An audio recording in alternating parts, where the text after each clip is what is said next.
Noong nakaraang gabi, sinasabi ni Jackson na Master, bakit niya ginagawa ito? Anong pagpapakasal? Paano niya naman naisip na imungkahi yan nang hindi man lang muna siya tinatanong? Napayuko ng ulo ang master nito, at bigla siyang tinuhod sa tiyan, at napapasuka ito, at sinasabi ng kanyang master na tumigil siya sa pagsasalita. Kung naging sapat sana ang husay niya, hindi niya na sana iminungkahi iyon sa konde. Hindi na sana kinailangang sayangin pa ang oras niya at kaalaman niya. Naiinis at sa isip-isip ni Jackson na yung hayop na yun. At batid ng master nito na kung naiintindihan niya yan, tumayo siya at gawin ang sinasabi niya. Nauutal na sinasabi ni Jackson na hindi niya ba alam na may Sofia na siya. Sinasabi ng master nito na itapon niya na siya. Wala na siyang silbi.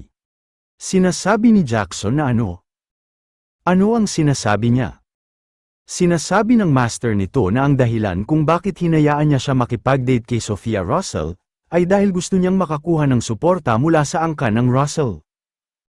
Dahil dyan, nakuha niya ang swordsmanship manual na kinakailangan niya. Makukuha niya rin ang elixir na kakailanganin niya kapag umakyat na siya sa low class. Ngunit wala nang maya-alok pa ang angkan ng Russell. Panahon na upang humingi ng suporta mula sa isang bagong angkan. Sumisigaw at tinatanong ni Jackson na kung ang bagong angkan na yun ba ay ang angkan ng Copperhead. Para lang makakuha siya ng suporta mula sa kanila tulad ng angkan ng mga Russell. At batid ng master nito na hindi lang ang suporta nila ang gagamitin niya, pati ang kasalang ito para pamunuan ang kanilang angkan. At tinatanong ni Jackson na kung bakit siya nag-aambisyon ng ganoon kalayo. Sinasabi ng master nito na hindi ba sinabi niya na sa kanya? Para ito sa kanya, at matagal niya na itong inaasam na kahilingan. Sinasabi ni Jackson na pero sa pagkakataong ito lang. Pakiusap, pag-isipan niya pa ulit ng isang beses. Talagang mahal niya si Sofia. Matalim na tumitig ang master nito, at sinasabi nito na gago. Hindi niya pa rin ba nakuha? Si Sofia ay ang uri ng babaeng nakipaghiwalay sa kanyang fiancé na si Damian Haxon, dahil lang sa hindi ito sapat para sa kanya, at siya ang pinili niya sa halip. Ibig sabihin, maaari rin siyang itapon anumang oras. Hindi niya ba mismo nakita? Noong sandaling nagsimulang bumuti ang kalagayan ng dati niyang fiancé, bigla na lang nagbago ang ugali niya. May inaabot ang master nito at sinasabi nito na kunin niya ito. Tinatanong ni Jackson kung ano yung singsing na yan. Sinasabi ng master nito na isa itong singsing na nagpapalakas. Nagulat naman si Jackson sa narinig nito. Sinasabi ng master nito na bukas, gamitin niya ito ayon sa sinabi niya sa kanya, at labanan niya si Damian Haxon. Kapag nawala siya sa sarili at nagwala, magkunwaring may aksidenteng nangyari at patayin siya. Sa isip-isip ni Jackson na nakakainis. Hindi naman siya yung taong makikinig sa kanya. Sa ngayon, magkukunwari lang siya na sumusunod sa mga utos ng Gagongto. At habang ginagawa niya na rin lang ito, aalisin niya na rin ang nakakairitang si Damian. Sinasabi ni Jackson na oo. Naiintindihan niya, Master. Balik sa kasalukuyan. Sumisigaw si Sofia at sinasabi nito na Jackson Cutter. Kaya niya yan. Sa isip-isip ni Jackson na maghintay lang siya, Sofia. Ngayon, papatayin niya siya at papatunayan niya yan. Hinugot ni Jackson ang kanyang espada, at nakatingin ito kay Damian, at sabay-sabay na silang lahat na umatake, at winasiwas na nila ang kanilang mga espada, at madali lang naman ito iniiwasan ni Damian, at mayroon papaatake sa likod, at biglang tumalong si Damian sa ulo nito, at nagpaikot-ikot ito sa ere, at bumagsak ito sa kalaban, at ginamit nito ang kanyang siko sa ulo ng kalaban, at bumagsak ito. Sumisigaw at sinasabi ni Abel na Damian. Alam niyang kaya niya. Sinasabi ni Damian na mukhang akala nila na pwede nilang pilitin ang sarili nila gamit ang mga maraming bilang, kala nila gagana ito. Ano? Lumapit sila sa kanya. Sa isip-isip ni Jackson na paano niya lalabanan ng ilang low-class na kabalyero nang hindi man lang binubunot ang kanyang espada. Sinasabi ng babae na ang halimaw na hayop na yun. Napantanto ni Jackson na baka maaari kayang nalampasan na niya ang pagiging low-class. Sumisigaw at sumugod na ang babae, at sinasabi nito na ipapakita niya sa kanya ang husay sa swordsmanship ng angka ng altar, at may papasugod din sa likod at sumisigaw at sinasabi nito na para sa kaluwalhatian ng angka ng Saint Roller. Sinasabi ni Damian na pinagtutulungan ninyo ang isang tao, tapos ang sinasabi nila ay tungkol sa angkan at karangalan. Nakakatawa naman. Kinuha na ni Damian ang kanyang espada, at hinihintay nito ang papalapit sa kanya na pag-atake. Madali lang niya naman na block ang mga ito, at ginamit nito ang secret art na Myriad Insight. At sinundan niya ito na isa pang pag-atake na tinatawag na parry. Napapasigaw naman ang mga ito, at winasiwas ni Damian ang kanyang espada pataas, at tinamaan dito ang babae sa kamay nito. Sinasabi ni Damian na pumirma naman silang lahat sa isang kasunduan, di ba? Kung gayon, tanggapin nila ito. Inatake niya ulit ang dalawa, at batid nito na ituring niyang isang hindi inaasahang kamalasan ang pagkikita nila. Napapasigaw ang mga tao sa mga nasasaksihan nila, at sinisigaw nila ang pangalan ni Damian. Mayabang naman sinasabi ni Abel na kuya niya yan. Hindi naman makapaniwala ang dalawa, at napapasigaw si Count Chester, at sinasabi nito na ano. Sinasabi ni Damian na mukhang siya na lang ang natitira ngayon. Hindi ba siya sasama? Naiinis at napakagat si Jackson sa kanyang ngipin. Napatingin dito si Damian at nagtataka. Nakangiting sinasabi ni Jackson na tama na ang pagyayabang niya. Kinuha ni Jackson ang nakalagay sa kanyang singsing na elixir, at kinain niya ito. Tinatanong ni Damian kung ano yang bigla niyang kinakain. Biglang nakaramdam si Jackson ng sakit sa kanyang dibdib. Napalingon si Damian sa mga nakahandusay na katawan at nanglaki ang mga mata nito, at nagulat ito na bumabangon sila na parang zombie. Napangiti at kumislap ang mga mata ni Jackson, at naglabas ito ng aura. Napapamura at tinatanong ni Damian kung ano ito. Sinasabi ni Jackson na ito ang tinatawag na Mana Rampage. Mana Rampage. Isang pinomeno kung saan ang mana sa loob ng katawan ay umiikot ng walang kontrol at kumakawala sa hawak ng nagmamay-ari nito.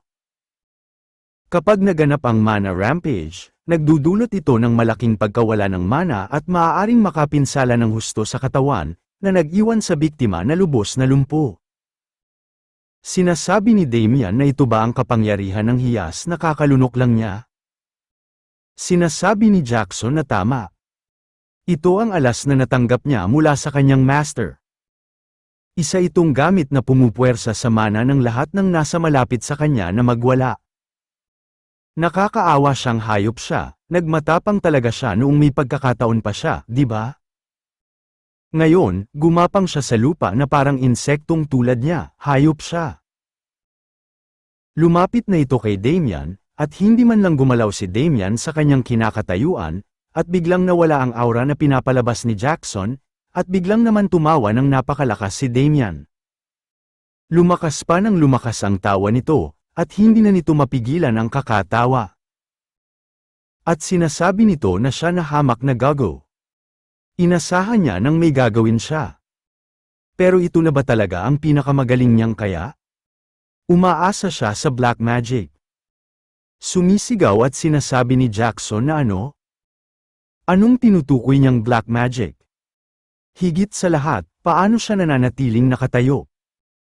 Hindi pa tapos nagsasalita ito, biglang na lang ito sinipa ni Damian, at tumalsik ito sa malayo, at napapasuka ito, at sumisigaw naman si Sofia, at sinisigaw nito ang pangalan ni Jackson.